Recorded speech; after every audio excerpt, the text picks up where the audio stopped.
Assalamualaikum warahmatullahi wabarakatuh. Apa kabar semua teman-teman soleh-soleha? Semoga sehat selalu dan semangat selalu ya. Senang sekali hari ini kembali dalam pelajaran bahasa Indonesia. Nah, yuk kita sapa-sapa dulu teman-teman kelas 2. Ada Rizky, ada Hasna, ada Fatih, ada Meisha. Apa kabar semuanya? Sehat ya? Dan ada Pasha, ada Alika, ada Kaira, ada Radika. Semoga semuanya yang Miss Mega sebutkan dan tidak sebutkan semuanya dalam keadaan sehat dan tetap semangat ya. Nah teman-teman, perjumpaan bahasa Indonesia kali ini, baik, kita akan mulai dengan membaca doa sebelum belajar terlebih dahulu. Yuk angkat tangannya. Oke, tundukkan hatinya dan tundukkan kepalanya. Kita memohon doa kepada Allah, semoga apa yang kita pelajari hari ini dimudahkan. Yuk. Raditu billahi robba wa bil islami dina wa bi muhammadin nabiyya wa rasula rabbi zidni ilman warzuqni fahman. Amin. Alhamdulillah kita sudah berdoa dan tandanya kita sudah mau bersiap untuk memulai pelajaran. Tapi tunggu dulu, Miss Mega punya ice breaking buat teman-teman yang mungkin teman-teman bisa ikuti di rumah ya. Oke, ice breakingnya tentang apa ya untuk bisa melatih konsentrasi teman-teman? Ada yang tahu? Dan kita pernah memainkan ini ya.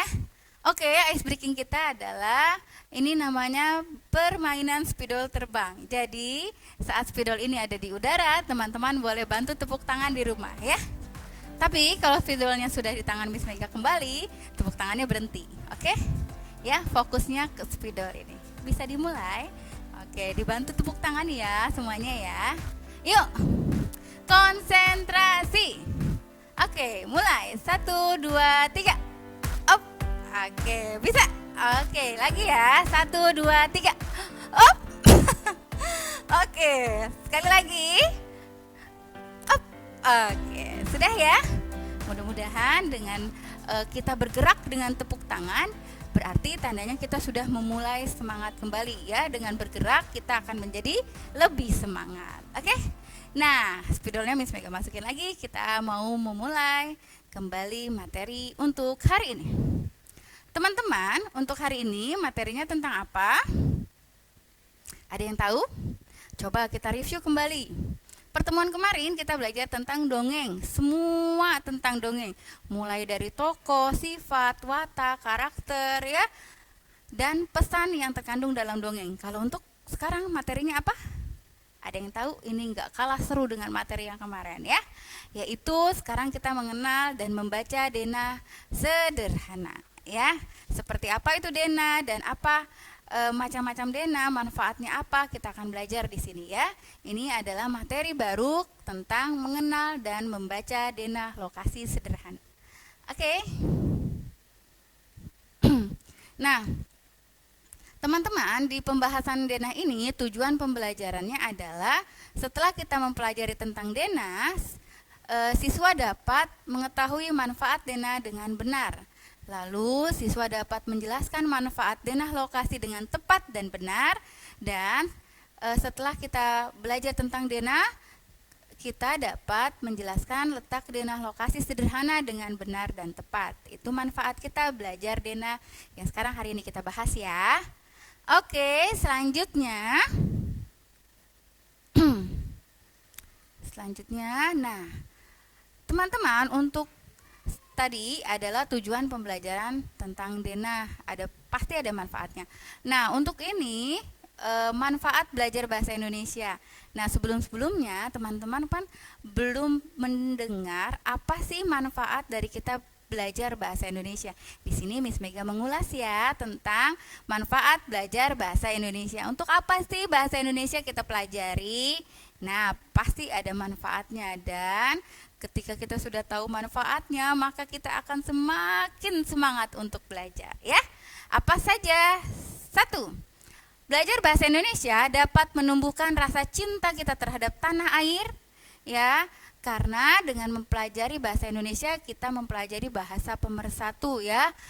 Coba, kalau teman-teman akan berkenalan dengan teman yang dari Aceh misalnya, apakah teman-teman bisa bahasa Aceh? Nggak bisa kan? Nah, bisa, tapi nanti kita harus belajar dulu gitu ya. Nah, dengan bahasa Indonesia kita bisa sama-sama tahu maksud dan tujuan kita bicara ya. Jadi bahasa Indonesia sebagai bahasa pemersatu. Dengan seperti itu dapat menumbuhkan rasa cinta kita terhadap tanah air ya. Oke, selanjutnya belajar bahasa Indonesia dapat menambah wawasan kita. Ya, di belajar bahasa Indonesia kita tidak hanya belajar tentang aspek baca saja, tulis saja, enggak itu saja ya. Tapi nanti ketika semakin teman-teman naik kelas 3, 4, 5 dan selanjutnya, jadi kita bisa banyak hal. Misalnya tanda baca, puisi, pantun. Wah, pokoknya hal yang berhubungan yang lain-lain itu lebih banyak dipelajari bahasa Indonesia ya. Oke, termasuk Miss Mega sangat suka belajar bahasa Indonesia ya. Oke, selanjutnya belajar bahasa Indonesia dapat membuat kita lebih terampil dalam berbahasa ya. Misalnya kemampuan bahasa itu teman-teman jadi lebih terampil menyimak, berbicara, menulis, mendengar ya. Dari mana itu kita pelajari? Oke, dengan belajar bahasa Indonesia ya. Paham ya? Oke, selanjutnya yang terakhir. Nah, ini yang gak kalah penting teman-teman. Belajar bahasa Indonesia dapat mempunyai kemampuan yang baik dan benar dalam hal etika dan kesopanan. Apa itu? Tentang nilai sopan dan santun. Coba teman-teman ingat-ingat. Pada saat kita semester 1, kita pernah membahas tentang materi permintaan maaf, tolong, dan terima kasih. Pernah ingat? Nah, itu adalah salah satu contoh kita belajar nilai kesopanan dari bahasa Indonesia. Oke, sampai di sini paham ya? Kenapa sih kita belajar bahasa Indonesia? Itu loh salah satu 4 manfaat kita belajar bahasa Indonesia. Dan masih banyak lagi manfaat yang lain. Oke, selanjutnya. Nah, untuk selanjutnya alat yang ayat Al-Quran yang berkaitan tentang denah. Jadi di dalam Al-Quran Allah jelaskan pula ayat yang berkaitan dengan denah ada di surat Luqman ayat 31. Miss Mega bacakan artinya ya. Tidakkah kamu memperhatikan bahwa sesungguhnya kapal itu berlayar di laut dengan nikmat Allah, supaya kita memperhatikan tanda-tanda kekuasaannya. Sesungguhnya pada demikian itu benar-benar terdapat tanda sebagai kepada semua orang yang sabar dan banyak bersyukur. Jadi teman-teman, dengan kita mempelajari denah, kita makin mengetahui bahwa apa yang ada di langit dan di bumi itu adalah semua karunia Allah. Dengan belajar ini kita dapat belajar menjadi lebih bersyukur ya. Oke, selanjutnya ya, ini tadi pembahasan tentang tujuan kita belajar denah ya teman-teman ya. Kita belajar manfaatnya, nanti kita juga akan tahu bagaimana membaca denah sederhana ya. Jadi untuk hari ini kita jelaskan dulu manfaat, pengertian, dan macam-macam denah. Oke, selanjutnya ada kosakata baru pada pertemuan kita hari ini, yaitu nanti teman-teman akan sering bertemu dengan kosakata ini. 1. Denah. Apa itu denah? Denah adalah gambar yang menunjukkan letak kota, jalan, atau arah mata angin. Jadi ingat kata kuncinya 3 ya. Ada gambar yang menunjukkan jalan, letak kota, atau arah mata angin ya. Oke, selanjutnya ada letak lokasi. Apa itu pengertian lokasi? Jadi teman-teman ketika mendengar kata lokasi, lokasi itu punya arti. Artinya yaitu letak atau tempat ya. Oke, selanjutnya mata angin. Apa itu arti mata angin? Mata angin adalah panduan yang digunakan untuk kita mengetahui arah mata angin ya. Teman-teman sudah pernah belajar ini di pramuka. Barat, barat, laut. Nah, yang seperti itu ya. Itu materi arah mata angin. Oke. Selanjutnya kita akan mulai bahas ya. Karena ini materi baru, kita akan tahu dulu pengertian dari denah supaya teman-teman dapat paham untuk ke step selanjutnya. Oke, selanjutnya adalah pengertian denah. Apa itu denah? Seperti yang tadi sudah dijelaskan di kosakata ya.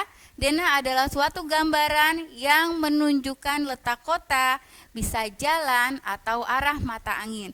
Biasanya di denah ada 3 aspek itu ya teman-teman. Nah, jadi fungsi denah adalah untuk menunjukkan letak kota, letak jalan atau suatu tempat, ya. Seperti itu. Selanjutnya, ini dia ada beberapa hal yang harus ada dalam denah. Satu, adanya sebuah judul denah. Biasanya di denah harus ada judulnya. Misalnya, kalau teman-teman biasanya suka pernah lihat denah lokasi, di mana itu? Ya, misalnya saat kita mendapatkan undangan, teman-teman bisa lihat contoh denah lokasinya itu ada. Ya, biasanya misalnya suka ada bacanya judulnya denah lokasi resepsi pernikahan siapa dan siapa, gitu ya. Nah, itu adalah namanya judul. Supaya apa? Supaya kita tahu ini denah lokasi untuk menunjukkan ke lokasi mana, ya. Itu judul. Nanti seperti halnya teman-teman juga nanti bisa buat ya denah rumahku. Nah, judulnya bisa dikasih judul. Oke? Yang kedua, unsur denah adanya gambaran umum sebuah lokasi. Misalnya ada nama jalan, nama toko, fasilitas umum, bisa pasar, bisa SPBU, atau misalnya ada perpustakaan dan lain-lain ya. Fasilitas umum itu yang mudah untuk dikenal ya. Bisa misalnya supermarket ya dan lain-lain. Oke? Yang ketiga biasanya adanya arah mata angin yang misalnya menghadap utara, barat, timur, dan lain-lain. Seperti itu ya teman-teman ya. Nanti bisa kita lihat contoh denah. Oke, selanjutnya kenapa kita mempelajari denah? Pasti ada manfaatnya ya.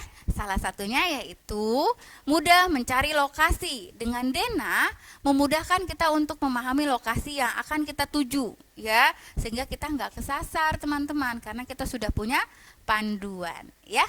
Itu untuk memudahkan kita sampai ke lokasi yang akan kita tuju dengan aman dan benar. Oke. Selanjutnya, denah juga digunakan untuk menunjukkan posisi setiap ruangan dalam sebuah bangunan. Bisa juga misalnya saat teman-teman mau membuat denah di dalam rumah atau denah kamar sendiri juga bisa. Denah dalam letak rumah, misalnya teman-teman bisa menggambar sketsa rumah sendiri. Ada garasi, di samping garasi kira-kira rumahku ada apa ya? Oh, ada tamannya atau ada kolam ikannya dan lain-lain ya. Itu adalah denah yang menunjukkan ruangan dalam sebuah bangunan. Atau biasanya kita juga bisa menjumpai teman-teman. Teman-teman pernah lihat denah dalam sebuah mall? Pernah tahu? Biasanya di depan resepsionis atau di depan pintu utama, teman-teman suka lihat ya, ada sebuah denah tempat yang menunjukkan misalnya di mana toilet, di mana musola, dan misalnya lantai 1 itu ada toko apa saja. Nah, biasanya dalam sebuah tempat umum juga bisa kita temui ya teman-teman ya. Yang ketiga, sebagai penata ruang, penggunaan denah dapat juga untuk mengetahui mana tata letak ruangan dalam sebuah bangunan ya. Oke. Nah, misalnya kita bisa lihat ini adalah denah yang sangat sederhana sekali. Ada teman Adi, dia nggak tahu rumahnya di mana Adi ya. Adi menunjukkan dengan denah yang seperti ini. Kira-kira bagaimana ya cara membacanya? Oke, misalnya kita kasih nama si Anto. Si Anto ini mau berkunjung ke rumah temannya Adi. Kira-kira di mana letak rumahnya? Nah, kita bisa lihat di sini ya teman-teman ya. Itu ada nama jalan. Tadi unsur denah ya, nama jalan. Itu ada Ki Hajar Dewantara, itu nama jalannya. Terus ada lokasi umumnya. Itu ada pos kamling, ada posyandu. Nah, lalu harus kemanakah Adi? Nah, harus kemanakah temannya ini untuk tahu rumah Adi? Kita lihat satu-satu. Nah, berarti dengan membaca denah seperti ini, rumah Adi terletak di antara rumah Budi dan rumah Siti. Di mana letaknya? Di jalan apa? Di jalan Ki Hajar Dewantara. Bisa ya? Coba, kalau sekarang kita akan belajar di mana rumah Ayu. Nah, teman-teman bagaimana cara menunjukkannya? Rumah Ayu berada di depan toko, boleh. Atau misalnya rumah Ayu berada di antara rumah siapa dan siapa? Oke, betul sekali. Rumah Siti dan Rumah Rama. Begitu ya teman-teman ya, cara membaca denah sederhana. Untuk selanjutnya nanti kita bisa berlatih di latihan pertemuan selanjutnya. Oke? Nah, begini cara membacanya. Berdasarkan dari denah yang tadi kita jelaskan, Rumah Adi itu terletak di Jalan Ki Hajar Dewantara. Seperti itu ya teman-teman ya. Cara membacanya, untuk menuju Rumah Adi, nah, si Danu ini harus melewati rumah Budi. Di sebelah rumah Adi adalah rumah Siti. Jadi, rumah Adi terletak di antara rumah Budi dan rumah Siti. Nah, seperti itu ya. Atau nanti teman-teman dengan teman-teman tahu contoh lokasi denah seperti ini, bisa juga teman-teman membuat denah rumah sendiri, ya. Nah, simple ya. Mudah sekali. Oke. Nah, ini adalah contoh-contoh denah, ya. Ini yang kita bisa lihat di undangan ya, teman-teman ya. Contoh di surat undangan ada denah lokasi seperti ini. Pernah lihat kan? Pasti ya. Oke. Selanjutnya, ini adalah contoh denah lokasi ya, jenis-jenisnya. Ini denah ruangan, teman-teman. Nah, misalnya ada garasinya, ada ruang keluarga, di samping ruang keluarga terletak ruang makan, terus ada toilet, ada dapur, ya, ada teras. Ini adalah contoh sketsa dari denah ruangan di rumah, ya. Atau teman-teman juga, aku enggak seperti ini, Miss, denah rumahku. Bebas, ya. Semua bisa kita gambar sesuai dengan keadaan denah di rumah masing-masing. Oke? Selanjutnya, ini adalah denah tentang tata ruang. Ini adalah contoh denah sekolah ya. Nah, teman-teman bisa lihat di depan tiang bendera itu ada lapangan, terus ada ruang-ruang kelas ya, ada tempat toiletnya dan lain-lain. Oke? Ini adalah gambaran sekilas tentang jenis-jenis denah. Jadi denah itu nggak mesti bentuknya seperti ini saja teman-teman. Ada yang seperti ini, ada yang denah tata ruang seperti ini. Oke? Alhamdulillah sampai sini Miss Pega penjelasannya sudah dulu ya tentang denah. Untuk pekan selanjutnya kita akan berlatih cara membaca denah dan soal-soal latihan. Oke? Nah, alhamdulillah teman-teman, perjumpaan kita sampai sini dulu. Mari kita tutup dengan membaca doa Subhanallah. Subhanakallahumma wa bihamdika asyhadu alla ilaha illa anta astaghfiruka wa atubu ilaik. Terima kasih, tetap semangat. Assalamualaikum warahmatullahi wabarakatuh.